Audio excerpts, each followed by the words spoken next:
Okay everyone, so now we are learning the named argument. To understand the named argument, we are taking an example here.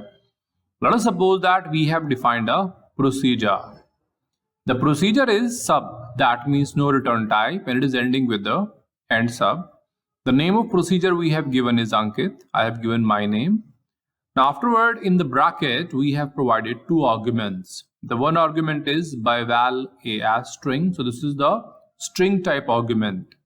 Then afterward, byval b as integer. So this is the integer type, second argument. Afterward, we have the coding, which is MSG box a and b. So whatever the a and b values we are passing, now they are going to display using the message box. Let us suppose that we are going to call this function in the program. So here we have provided the program. Now we are writing the name of procedure, which is Ankit. In the bracket, we know that there are two parameters or the arguments. The first one is of string type. So let us suppose that I am passing, let's say, Verma here. So this is one argument which we are passing.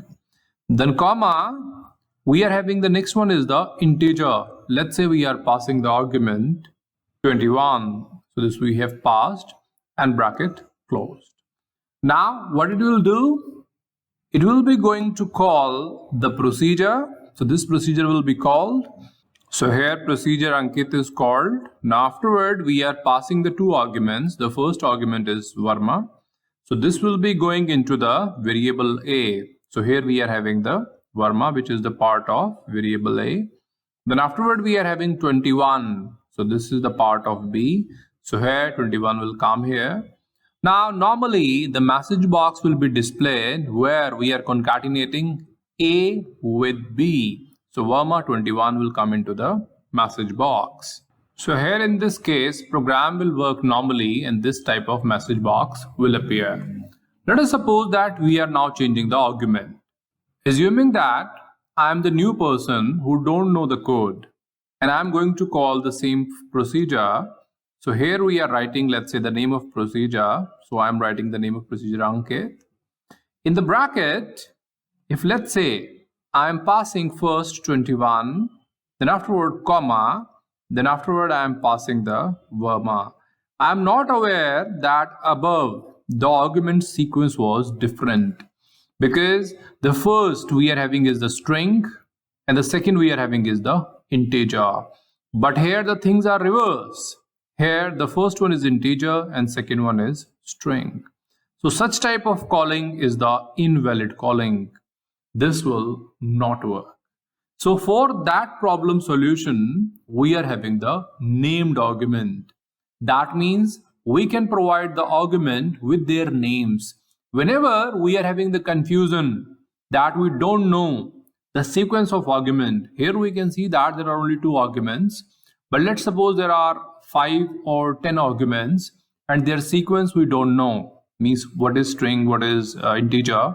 Then in that case, we will call the arguments with their names. That is called the named argument. So now we are going to implement that. So now we are going to use the named argument and correcting this. So here we know that the sequence is not proper because the first one is integer and second one is a string. So in that case, we can also provide the name of variable. Just like here we know that in the first one, we are having the variable A, which is for the string, and variable B, which is for the integer. So if you don't know the sequence, you simply write the name of variable. Just like here I am writing B, then afterward colon equal to. So in the variable B, this 21 will go. And variable A, then afterward colon equal to, then Verma. So if this way I am calling, this is called the named argument. Then what is going to happen?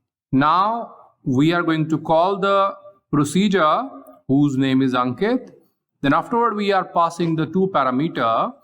In the first one we are mentioning that B is 21. Now it is going to the B and directly it is going to assign the value to the B as 21. It is not going to provide to the first argument because we are providing by the name. Then afterward we are providing A colon equal to Verma In that case, it is going to provide the value to the A. So here Verma will be given. So this is how it will work.